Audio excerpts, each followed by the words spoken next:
আপনারা দেখছেন পজিটিভ বার্তা platform. Think positive, be positive. নমস্কার, পজিটিভ বার্তার পর্দায় আপনাদের সকলকে আবারও অনেক অনেক স্বাগত।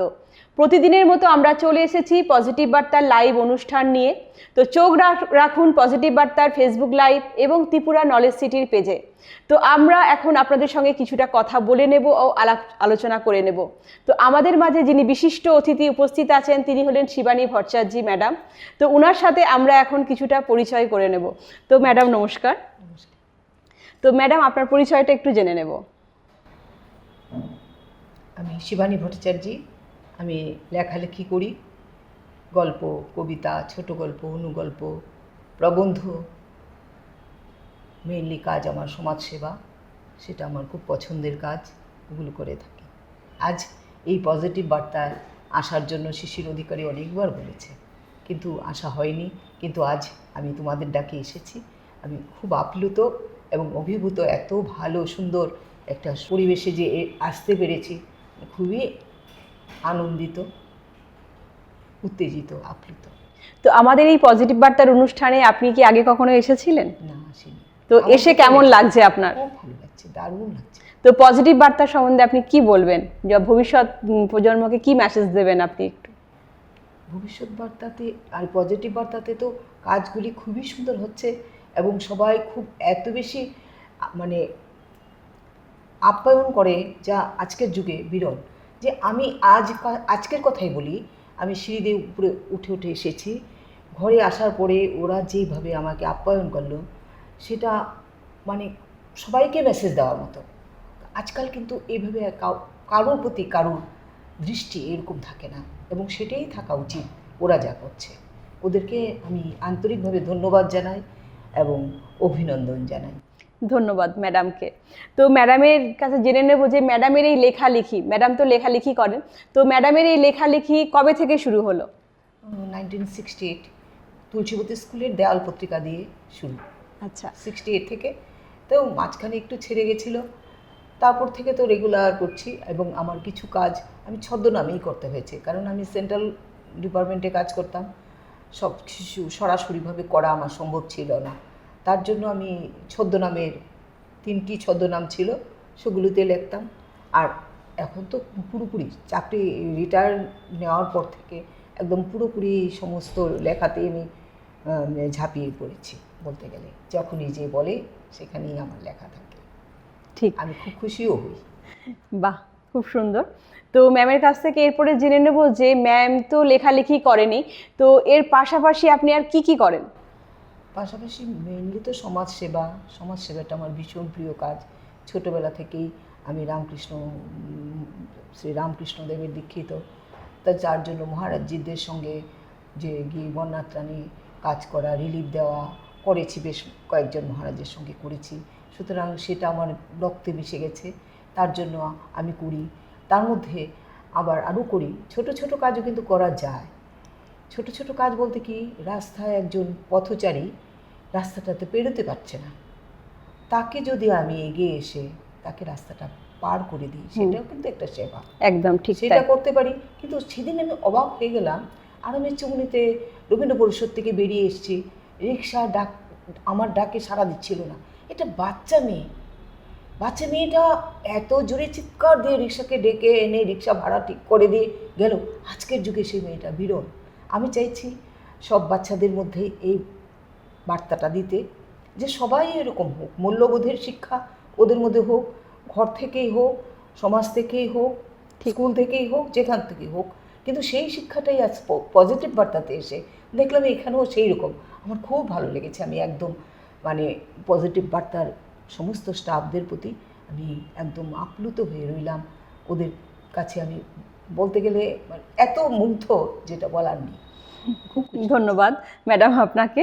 তো ম্যাডাম সত্যি আপনার কথাবার্তাগুলো শুনে খুব ভালো লাগছে, আমরাও মানে প্রশংসা পাচ্ছি, আমাদের কাছে খুবই ভালো লাগছে যে হ্যাঁ। তো ম্যামের কাছ থেকে এরপরে জেনে নেব যে ম্যাম আপনি তো বহু সংস্থার সঙ্গে যুক্ত আছেন, তো কোন কোন সংস্থার সাথে আপনি যুক্ত আছেন?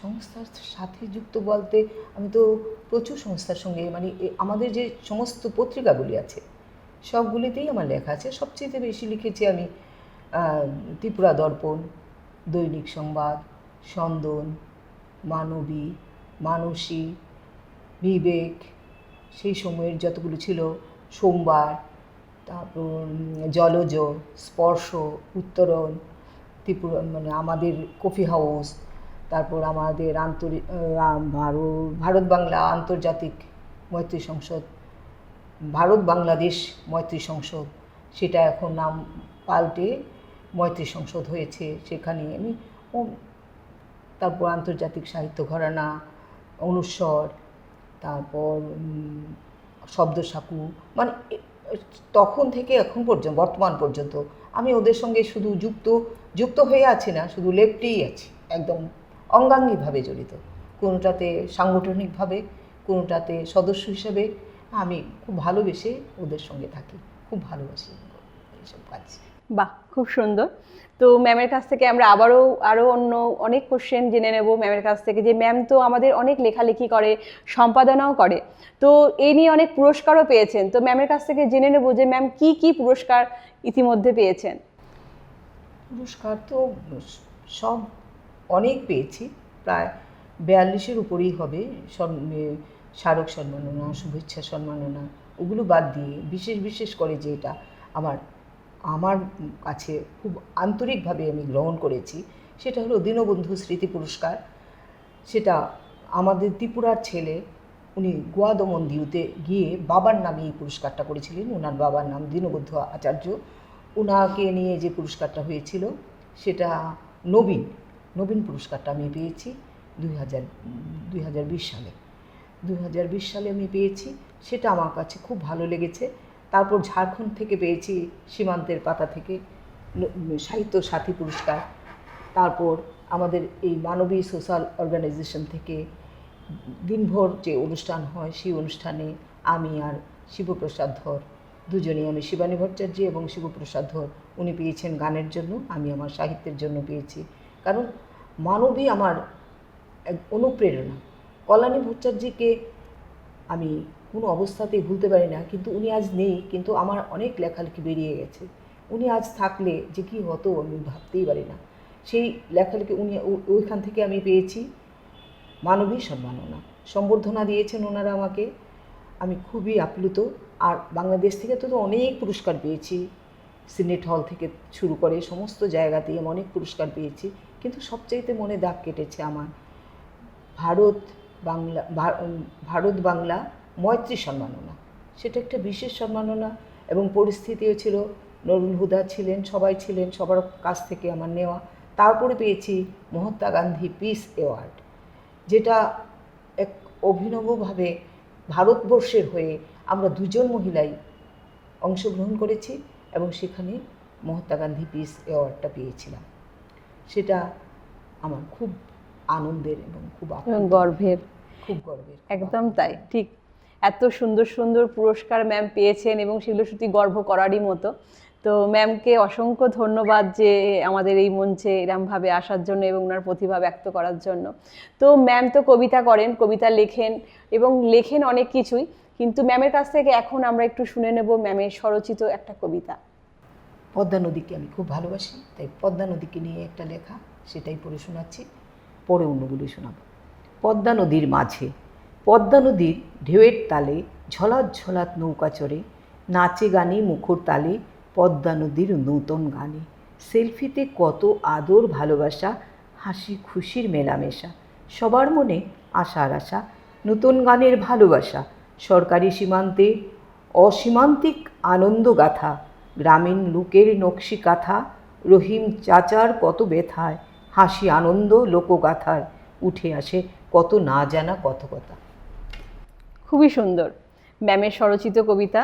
তো এরপরে ম্যামের কাছ থেকে আমি আরও একটি কবিতা শুনে নেব। আমাদের 19শে মের যে ঘটনাটা আমরা সকলেই কম বেশি জানি, তো এই ঘটনাটি ঘটেছিল শিলচরে। 11 জন শহীদ হয়েছিলেন, যে কারণে যে ভাষা দিবস উপলক্ষে ওনারা শহীদ হয়েছিলেন। তো ম্যামের কাছ থেকে আমরা এই 19শে মের যে ঘটনার দিনটি উপলক্ষে যে কবিতাটি, ওটি আমরা একটু শুনে নেব ম্যামের কাছ থেকে।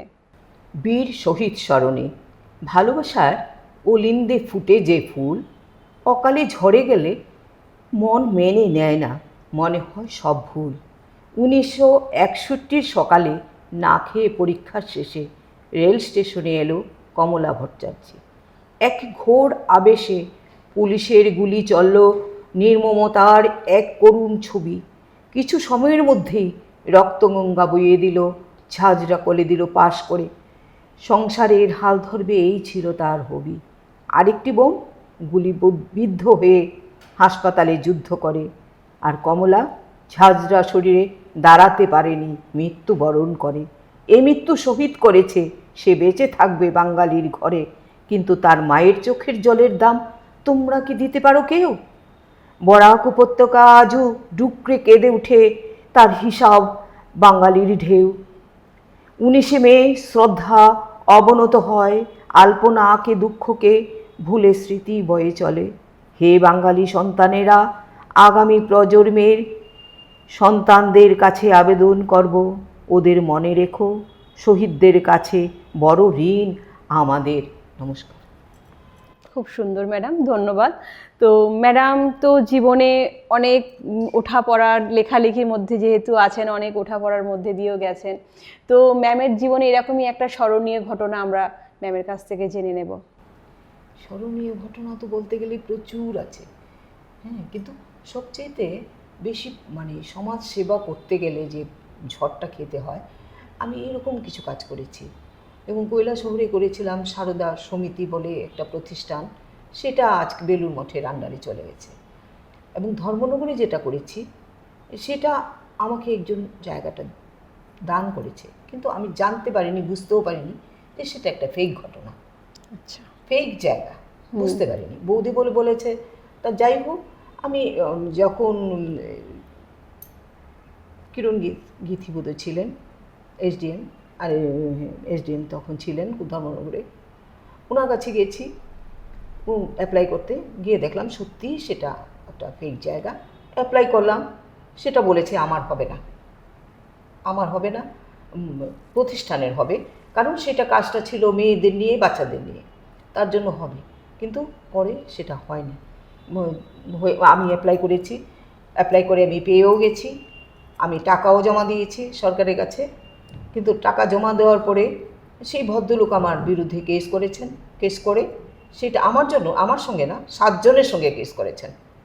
সেটা কেসও আমরা জিতে গেছি। দ্বিতীয়বার আপিল করেছেন, সেটাতেও জিতে গেছি।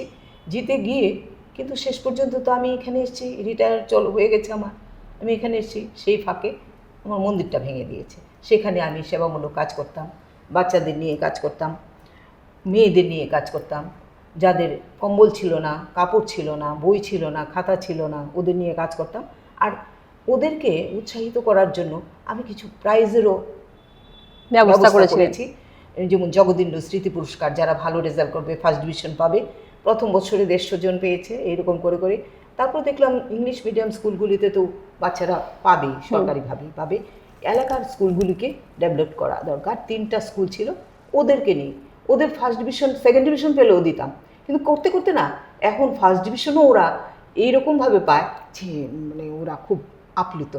এগুলি আমার ভালো লাগে। কিন্তু দুঃখের বিষয়, যে কোনো কারণেই হোক, ভদ্রলোক ট্রাক্টর দিয়ে সেই জায়গাটারে ভেঙে, মন্দির ভেঙে, সব কিছু ভেঙে গুড়গুড়ি করে দিয়েছে।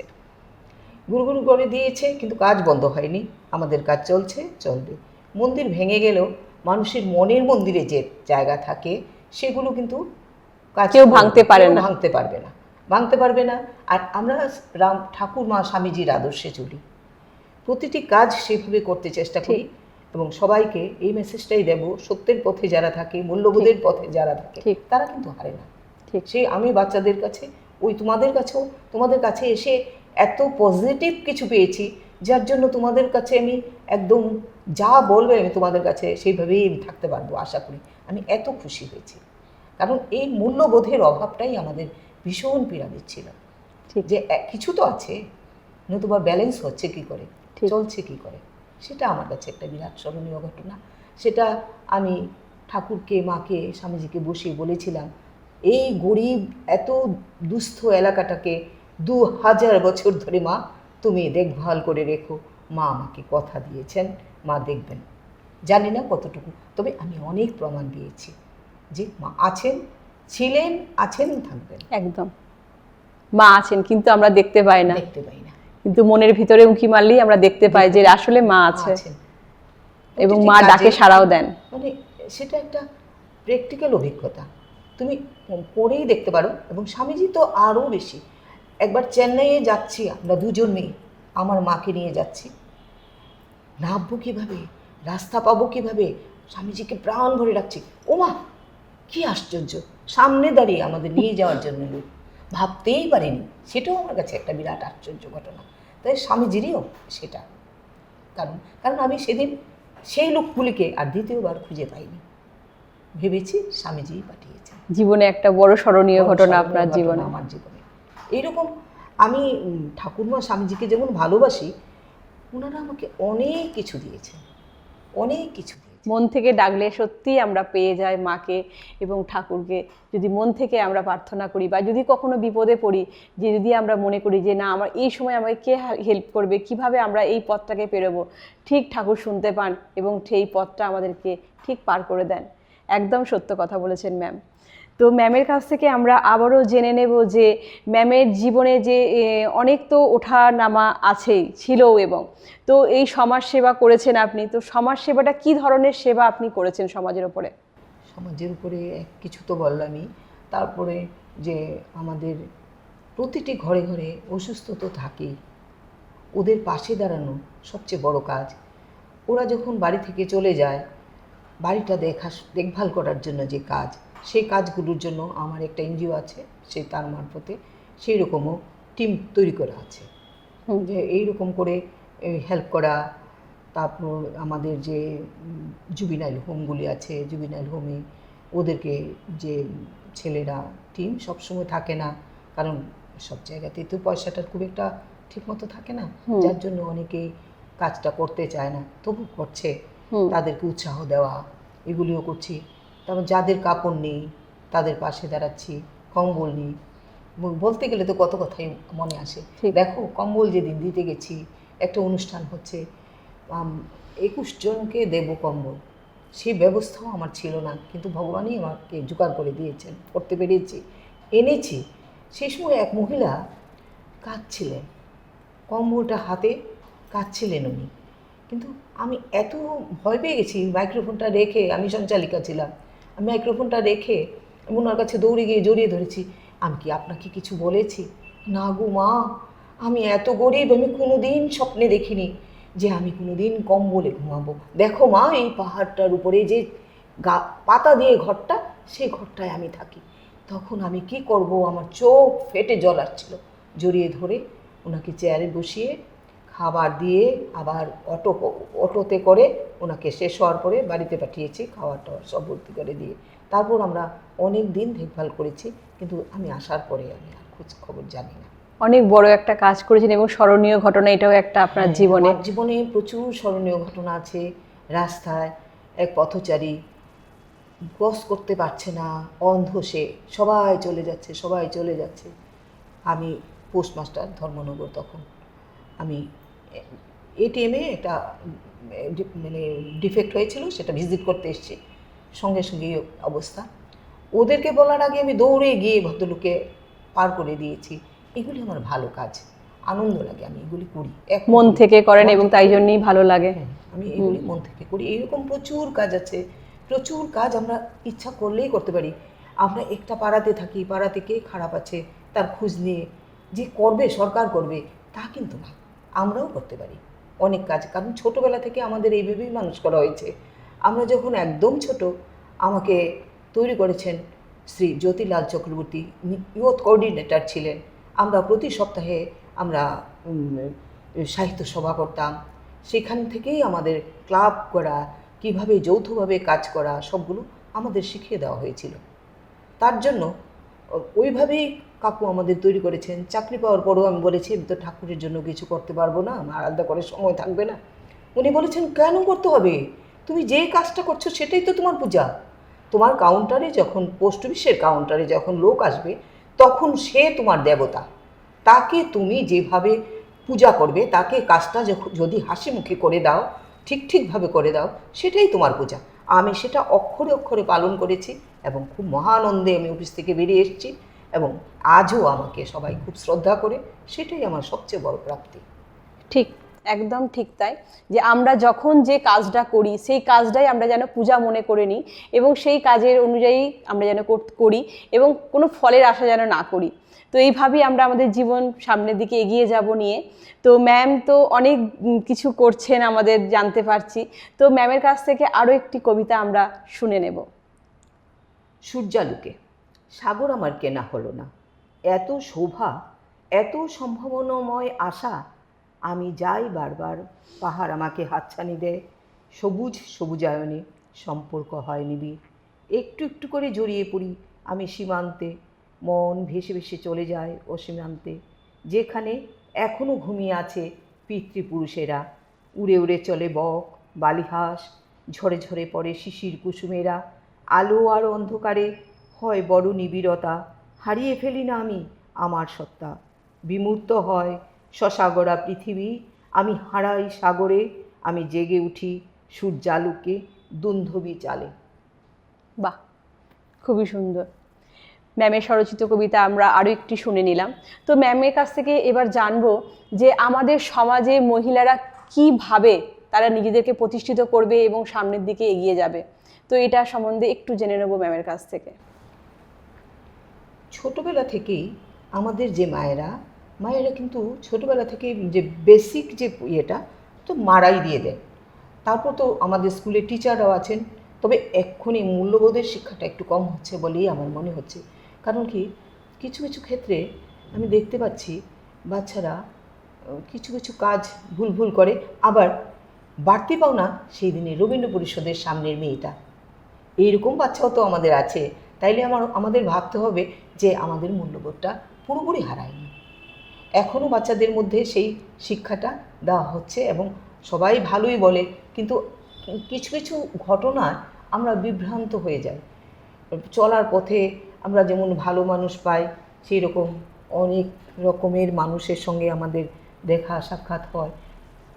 আমি চাইব যে আমাদের বাচ্চারা অন্তত বাংলা ভাষাভাষীর দেশের বাচ্চারা যত ইংলিশ মিডিয়ামেই পড়ুক না কেন, বাংলা ভাষাকে যেন আমরা ভালোবেসে পড়তে পারি, লিখতে পারি।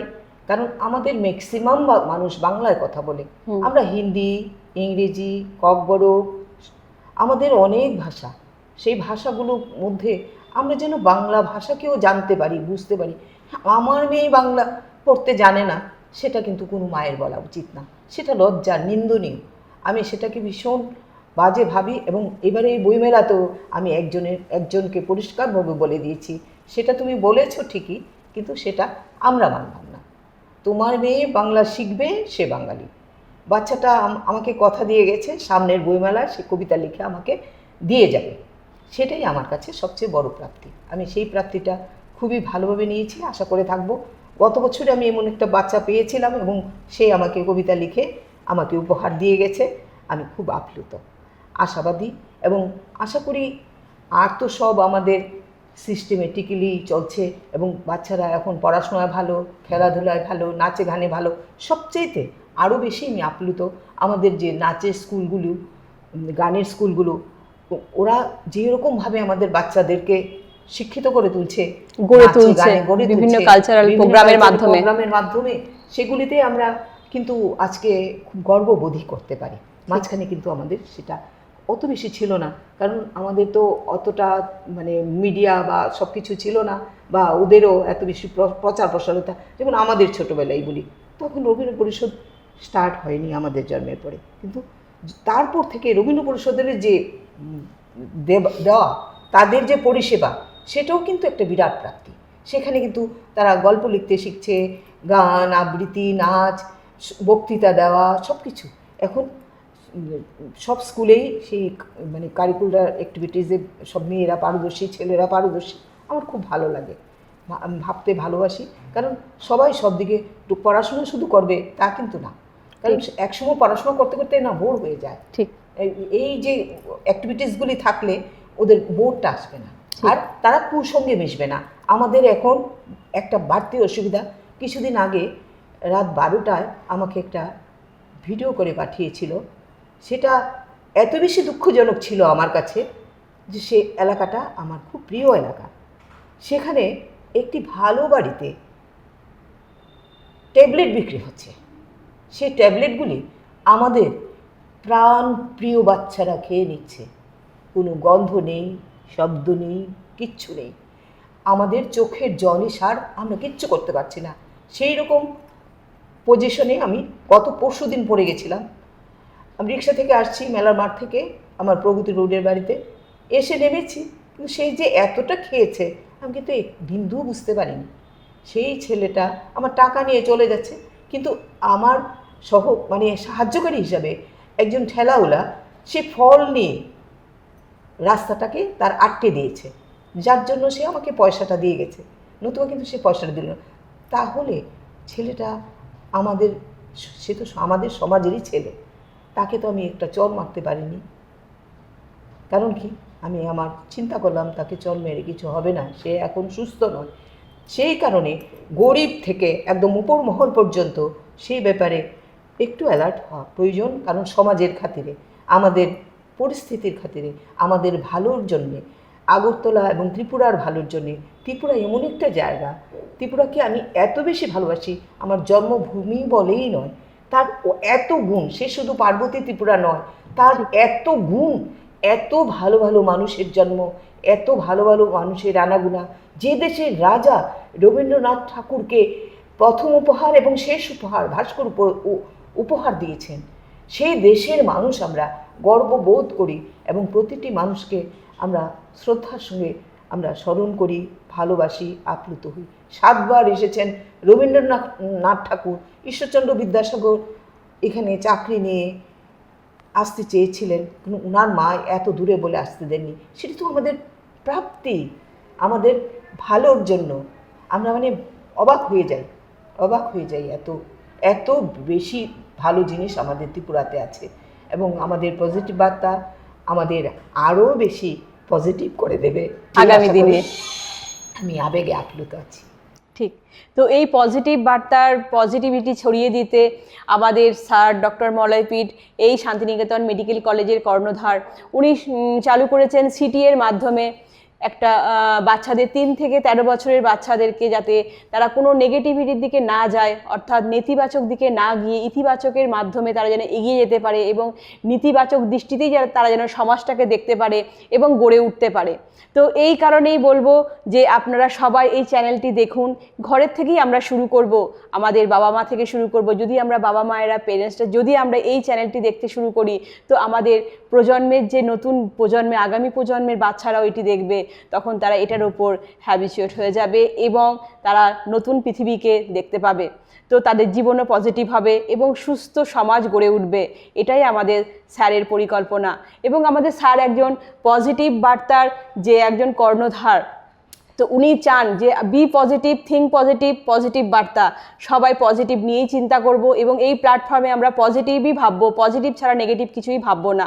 তো আমাদের আলোচনা সব কিছু পজিটিভের মধ্যেই হবে। তো ম্যামের কাছ থেকে এবার আমরা জেনে নেব যে আমাদের আগামী প্রজন্মের বাচ্চাদের জন্য আপনি কি মেসেজ দেবেন?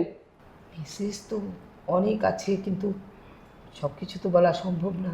বাচ্চাদের এখন যেভাবে হচ্ছে ঠিকই আছে, কিন্তু ওই যে আমাদের উনি যেটা করছেন, তোমাদের কর্ণধার যিনি করছেন, সেটা কিন্তু আমাদের এখন ভীষণভাবে জরুরি। ঠিক, ঘর থেকেই শুরু হোক, এবং উনি সেটা ঘর থেকেই শুরু করেছেন। গার্জেনরাও দেখে দেখে শিখুক, শিখে আমাদের এই জিনিসটা যদি বাদ দিতে পারি, আমাদের তো আর নেগেটিভিটি একেবারেই কম। আমাদের বাচ্চারা এত বেশি পজিটিভ দিকে আছে, কিন্তু শুধু একটা দিকে রাত 10টার পরে বেরোলেই সেগুলো চোখে পড়ে যায়, খুব কষ্ট হয় ভাবতে। কিন্তু সেগুলি যদি একটু করে নেওয়া যায়, তা আমরা তো একদম চূড়ান্ত শিখরে পৌঁছে যাব। এবং ত্রিপুরার বাচ্চারা আজকে রাজস্থানে, কলকাতায়, দিল্লিতে, মহারাষ্ট্রে সব জায়গায় নন্দিত এবং বন্দিত। সেটা আমাদের গর্বের বিষয়। কিন্তু কেন? আমাদের শিক্ষা, রুচি, মূল্যবোধ সব কিছুর জন্য। তাই আমি তাদের সবগুলো বজায় রেখে নেগেটিভিটি যে জিনিসটা না নিয়ে পজিটিভভাবে ওরা এগিয়ে চলো, সেটাই আমার সবচেয়ে বড় বার্তা। আমি তাহলে খুব খুশি থাকবো। খুব খুব খুশি হব। সব দিকেই বাচ্চারা এখন লেখায়ও আসছে, আমাদের বাচ্চারা এখন ভালোভাবে লিখতে পারছে। ছোট ছোট বাচ্চারাও এখন ছোটদের পাতায় যেমন লিখছে, ছোট স্কুলগুলিতে আবার দেওয়াল পত্রিকাগুলি শুরু করার কথা আমরা বলেছি। সেগুলো যদি হয় ওদের চর্চাও হবে, একসঙ্গে সবগুলো চর্চা একসঙ্গে হয়ে যাক, সেগুলিতে আমার মনে হয় যে আরও বেশি হবে। আর উনি তো করেই নিচ্ছেন, কর্ণধার যিনি, উনাকে আমরা এবং আমরা যথেষ্ট সব সময় শ্রদ্ধা ওনার জানাই। পাশে থাকবো এবং আছিও। আছি। তো এরপরে ম্যামের কাছ থেকে আরও একটি ম্যামের পছন্দের একটি কবিতা আমরা শুনে নেব। তো তার আগে ম্যামের কাছ থেকে জেনে নেব যে ম্যামের লেখা কতগুলি বই ম্যাম প্রকাশিত করেছেন।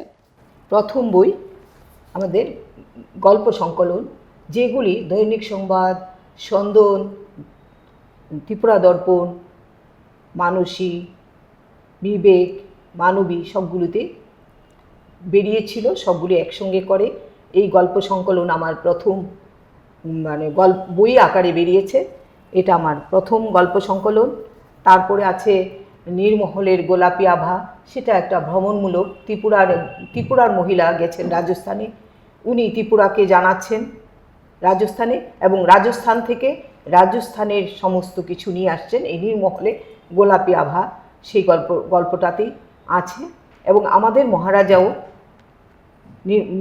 ইয়েতে গেছিলেন রাজস্থানে, সেখানেই জলমহল দেখেই আমাদের এই নীরমহল, সেই উদ্দেশ্যেই কিছু হলো, সেই উদ্দেশ্যেই বইটা করা। তৃতীয় বই অরুন্ধতির বৃত্ত, সেটা অরুন্ধতির বৃত্তটা হচ্ছে একজন সাধারণ মহিলাও যে সমাজের জন্য অনেক কিছু করতে পারে তার কাজ দিয়ে, সেটা গড়ে দেওয়া। উনি ছিলেন যে নায়িকা অরুন্ধতী দেবী, একজন ব্যাংকের কর্মী, পরে উনি পুরো দিন চাকরিটাও করতে পারেননি, কিন্তু উনি সমাজকে এত সুন্দরভাবে গড়ে তুলেছিলেন, সেই উপন্যাসে, সেটা আমার উপন্যাস, সেই উপন্যাসে সেটা করা আছে। ঠাকুরের ভাবে একটা সমাজকে কত সুন্দরভাবে এগিয়ে নিয়ে যাওয়া যায় তার সমস্ত দলিল, সেটা বাংলাদেশে খুব আকর্ষণীয় হয়েছে এবং সবাই একটা বই নিয়ে অনেকে পড়েছে, এবং সেটা আমার ভীষণ গর্বের। তারপরের বই হচ্ছে আমার, নিজের নামগুলি ভুলে যাই,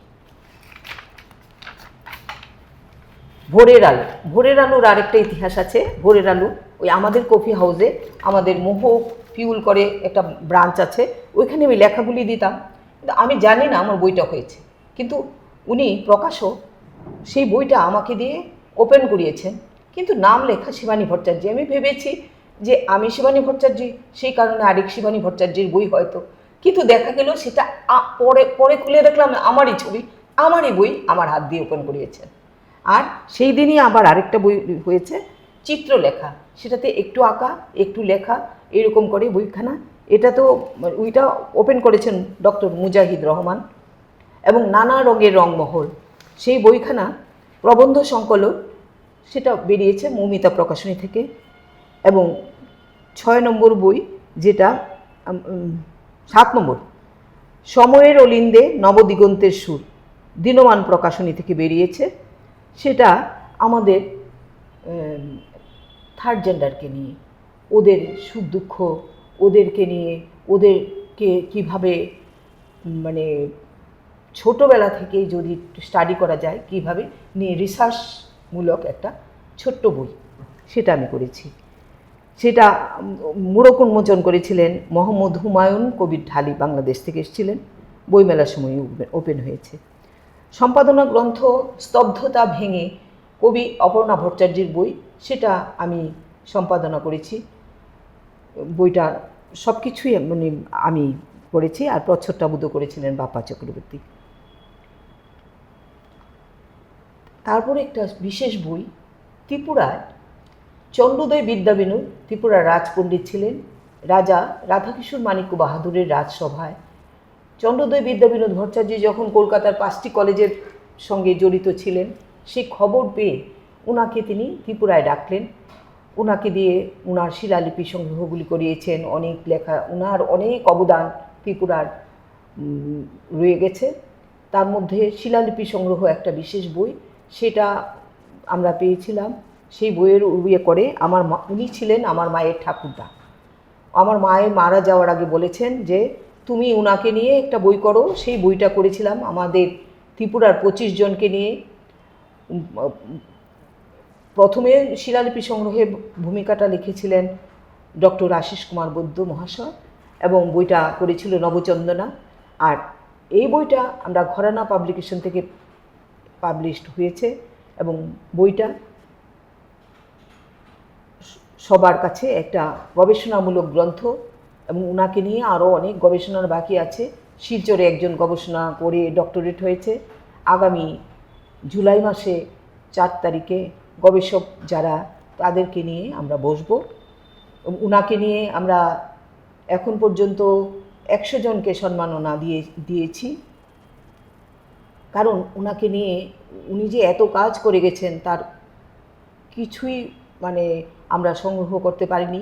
আমি 4র্থ প্রজন্ম, তাই আমার কাছে খুব একটা কিছু ছিল না। মার মুখের কথা আর একটা বই শিলালিপি সংগ্রহ পেয়ে তার উপর ভর করেই আমি বইটা পড়েছি, এবং সেই বইটা এখন সব গবেষকদের অনুরোধ করব তা নিয়ে কাজ করতে। সেই পত্রিকাগুলি সব কিছু উনি এত সুন্দরভাবে করে গেছেন ত্রিপুরাতে কাজ। আজ যদি মহারাজা থাকতেন, হয়তো যদি অকালে না ঝরে পড়তেন, আরও অনেক কাজ হতো।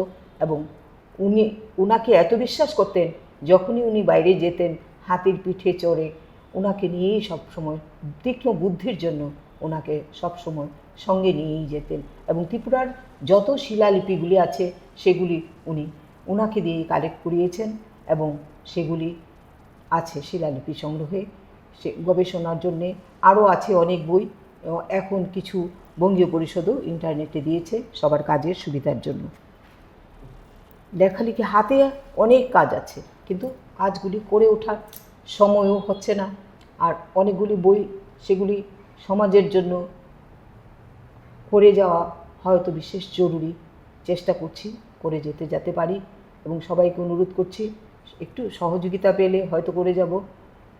আর চলতি পথে পুরস্কার পাওয়া, শুভেচ্ছা স্মারক পাওয়া, সেগুলো কিন্তু বড় কথা নয়। বড় কথা সমাজকে কিছু দিয়ে যাওয়া, দাগ রেখে যাওয়া। ঠাকুর বলেছিলেন, মা বলেছিলেন, এসেছো যখন দাগ রেখে যাও। সেই দাগটা যাতে রেখে যেতে পারি, কিছু অন্তত ভালো কাজ করে যেতে পারি, তার জন্যই আমার এত কাজ। কারণ একটা কাল আমি খেয়ে না খেয়ে কাজ করতে পেরেছি, কিন্তু আজ হয়তো বয়সের কারণেই নিজের কাজগুলি ঠিকভাবে এখন আর করতে পারছি না। সেটা আমার একটা আক্ষেপ, মনে হয় যেন আরও কত কাজ বাকি। ঠিক। তো বিশেষ একটা বিজ্ঞপ্তি সকলের জন্য, দর্শকদের জন্য আমি জানাবো। তো আগামী 1 মে 2025 সালে তো আমাদের ওপিডি ব্যবস্থা যে পরিষেবা চালু আছে সেটা এখন 10টা থেকে 4টে অবধি চলে, কিন্তু 1 মে থেকে সেটা সকাল 7টা থেকে বিকেল 5টা অবধি চলবে। মাত্র 10 টাকার বিনিময়ে সেই ওপিডি পরিষেবা আপনারা পেয়ে যাবেন, এবং সুচিকিৎসক দ্বারা সেখানে চিকিৎসা করানো হয়। তো আমি বলবো অবশ্যই আপনারা সেই পরিষেবাটা নেবেন, এবং থাকছে বিভিন্ন পরীক্ষা নিরীক্ষার ওপর বিশেষ ছাড়। তো ম্যাডামের কাছ থেকে আমরা এখন আরেকটি কবিতা শুনে নেব এবং জেনে নেব। ম্যাডাম যদি আমাদের একটু আরেকটা কবিতা শোনান। আচ্ছা, সেটাও কারণ আমাদের তো শহীদদের স্মরণ করতে ভালোবাসি, তাই শহীদদের উদ্দেশ্যেই আমি 21শে ফেব্রুয়ারির উদ্দেশ্যেই একটা শহীদের লিখেছিলাম, সেটাই পড়ে শোনাচ্ছি। বাংলা আমার মায়ের ভাষা, সেই ভাষাতেই কথা বলি, হাঁটি চলি। বাংলা ছিল আমাদের রাজভাষা, অফিসে আদালতে এই ভাষাতেই সব কাজ মাতৃভাষায়। ভাষার বলি ছিলেন যারা, তাদের স্মরণে মননে স্মরণ করি শ্রদ্ধা ভরে। ভাষার শহীদ বেদি মূলে ফুলের মালা দিয়ে স্মরণ করি গানে গানে প্রাণে প্রাণে। নূতন গানের জাল বুনে যায় কত গায়ক, স্মৃতির 21 এলে পড়েই ফুলে ফুলে ভরে। মাটির স্মৃতির সুধায় ভরিয়ে যাকে রাখে স্মৃতির সুধার ধারা। লাগুক প্রাণে বেজায় তুফান, বাংলার মাটি বাংলার জল, গেথে আছে সব স্বপ্ন কথা। বাংলার ফলে আর ফুলে মিশে আছে তাদের কথা। জীবনের কত বলিদানে পেয়েছে এই ভাষা, আমাদের মায়ের ভাষা। জীবন দিয়ে শহীদ হলে আমরা তোমাদের প্রণতি করি। দেবী বেদী মূলে। নমস্কার। ধন্যবাদ ম্যাডামকে, তো ম্যামের এত সুন্দর পরিবেশনা করার জন্য। তো আচ্ছা, তো আমরা ম্যামের কাছ থেকে আরো একটু ম্যামের লেখা সম্বন্ধে আমরা কিছু জেনে নেব। তো ম্যাম আমাদেরকে কিছু শোনাবেন, বলো। সবটা তো হবে না। উত্তর পূর্বাঞ্চলের অনন্য পার্বত্য রাজ্য ত্রিপুরার কিছু কথা। উত্তর পূর্বাঞ্চলের এই পার্বত্য রাজ্য ত্রিপুরা ছোট্ট রাজ্য হলেও তার ভুবনমোহিনী রূপ যে না দেখেছে তার বোঝা অসম্ভব। পাহাড়, নদী, পদ, ঘাট, বন, জঙ্গল, পাখি, ঝর্ণা সব মিলিয়ে ত্রিপুরার এই পার্বত্য অঞ্চল প্রাকৃতিক রূপের রানী এক কথায় বলাই যায়। সাথে ত্রিপুরার বিভিন্ন জাতিগোষ্ঠীর মিলনস্থল, শিক্ষা ও সংস্কারের উদারতার মনোভাবের চলা সকল সম্প্রদায়ের সম্প্রীতির রাজ্য এই পার্বত্য ত্রিপুরা। এই ত্রিপুরাতেও বিভিন্ন ভাষাভাষীর মানুষের বাস, অথচ এক অনাবিল নিবিড়তায় হৃদয়কে ছুঁয়ে যায়। প্রকৃতির সঙ্গে প্রাণীর মেলবন্ধন ঠিক সৌন্দর্যে বড় মায়াময়। প্রকৃতির এই রানীর রূপ লাবণ্যে সবুজ বনানী, আবছা আলো, ছায়াঘেরা বনপ্রান্তর, পাখিদের কলকাকুলি, বনফুলের মোহময়, পশুদের নানা রকম ডাক, তার উপর চা বাগানের ভোরের সূর্য ওঠা আর অস্ত যাওয়ার যে রূপ লাবণ্য তা প্রাণ মন ছুঁয়ে যেতে থাকে। পাহাড়ে একরকম রূপ আর সমতলের অন্য রূপ। সবুজ ধান খেয়ে এপার থেকে ওপার বিস্তৃত সবুজায়ন, দৃষ্টিনন্দন বৃক্ষরাজি, শাল, সেগুন, গামাই, করুই, আমলকি, হর্তকি, বয়রা সব শৃঙ্খলাবদ্ধ হয়ে দাঁড়িয়ে রয়েছে। দিনের শুরুতে পাখিদের কলতান, দিনের শেষে গাছের কোটরে থাকে তখনকার কলকাকুলি। বনফুলের মোহময়তায় মনকে মায়াময় করে তোলে। পাহাড়ের গা থেকে সাপের মতো পেঁচানো রাস্তা, পাহাড়ের গায়ে জুমিয়াদের টংঘর ছবিকেও হার মানায়। ত্রিপুরার পাহাড় দিয়ে ঘেরা 18 মুড়া, লংথরাই, শাখানটাং, দেবতামুড়া জঙ্গল, পাহাড় ইত্যাদি। উল্লেখযোগ্য উচ্চতম শৃঙ্গ হচ্ছে ব্যাটলিং শিপ।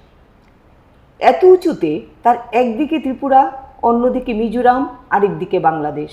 ত্রিপুরার আয়তন প্রায় 11,491.49 বর্গ কিলোমিটার। পাহাড় ঘেরা চিরসবুজ ত্রিপুরা যার নাম। এই ত্রিপুরার 3 দিক ঘিরে আছে বাংলাদেশ, আসাম, মিজোরাম। ত্রিপুরার নদী গোমতী, হাওড়া, খোয়াই, ধলাই, জুড়ি, দেব, মনু, মুহুরী, ফেনী সব নদীর জল বর্ষায় খরস্রোতা নদী হয়ে ওঠে। এখানে রূপসী বাংলার সৌন্দর্য দ্যুতি ছড়িয়ে থাকে। ভিন্ন ভিন্ন ঋতুতে প্রকৃতি রানীর রূপ পাল্টে যায়। গ্রীষ্মে থাকে উদাসী সর্বত্যাগী মনে, বর্ষায় প্রাণীর সুন্দরতা পায়। প্রকৃতির অপরূপ শোভায় সেজে ওঠে পাহাড়, নদী হয়ে ওঠে ভরপুর যৌবনে। চিরসুন্দর বনায়ন শরতের, কাশফুলের ভেলা আর শেফালিকার গন্ধ, নীলাকাশ, হেমন্তের সোনার কমল সোনালি আভার সবই আন্ত ও আলোকিত। শীতের সময় কাঁপন, হিমেল হাওয়া আর বসন্তে প্রকৃতি রানীর অপরূপারূপে মোহময়ী লাবণ্য ছড়ায়।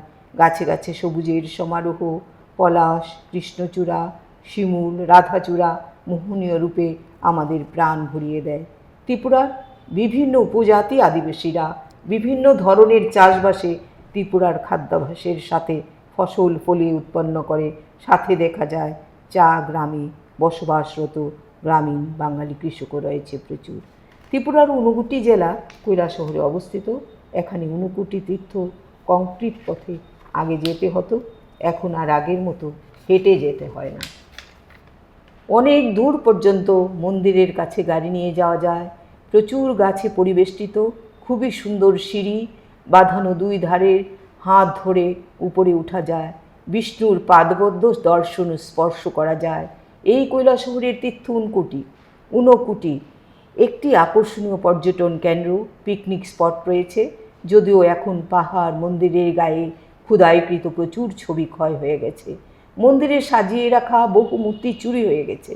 বনফুলের মম করা গন্ধ, গাছে গাছে ফুল ফলের সমাহার, ঝিঝি পোকার ঝিঝি শব্দ, হাওয়া, পাখিদের কলতান আর মন মাতানো শব্দ মনকে খুবই আকর্ষণীয় করে তোলে। কৈলাস অর্থ হিমালয়, মানে মহাদেবের বাসস্থান। ঊনকোটি তীর্থে মকর সংক্রান্তি এবং চৈত্র সংক্রান্তিতে মেলা বসে। মানুষ এই ঊনকোটি মন্দিরকে শৈলতীর্থ হিসাবে চিনেন, শৈব তীর্থ বলে জানেন। এই ঊনকোটি বর্তমান ঊনকোটি জেলার একটি অন্তর্ভুক্ত একটি শহর। এই শহরের পর্যটন কেন্দ্রের অন্যতম আকর্ষণীয় স্থানগুলির মধ্যে পৌষ মেলা, চৈত্র সংক্রান্তি উপলক্ষে সংক্রান্তির মেলা বসে। বিভিন্ন রকমারি পণ্য দিয়ে দূর দূরান্ত থেকে আগত মেলা ব্যবসায়ীদের প্রসরা নিয়ে। তো ম্যাম এখন আমাদেরকে ম্যামের স্বরচিত কিছু লেখার অংশ আমাদেরকে পড়ে শোনালেন, আমাদের এই ত্রিপুরার কিছু দৃশ্য তুলে ধরলেন ওনার লেখার মধ্যে। তো আমরা অনুষ্ঠানের একেবারে শেষ পর্যায়ে চলে এসেছি। তো আমরা এখানে ম্যামকে অসংখ্য অসংখ্য ধন্যবাদ জানাবো, কারণ ওনার মূল্যবান সময় আমাদের এই পজিটিভ বার্তার অনুষ্ঠানে উনি দিয়েছেন। তো আমরা চাইবো ম্যাম আবারও আমাদের সামনে আসবেন এবং আমাদের এই অনুষ্ঠানে আসবেন এবং ওনার প্রতিভার কিছু অংশ ফুটিয়ে তুলবেন। তো আমরা আমাদের অনুষ্ঠান এখানেই সমাপ্ত করছি। নমস্কার। নমস্কার।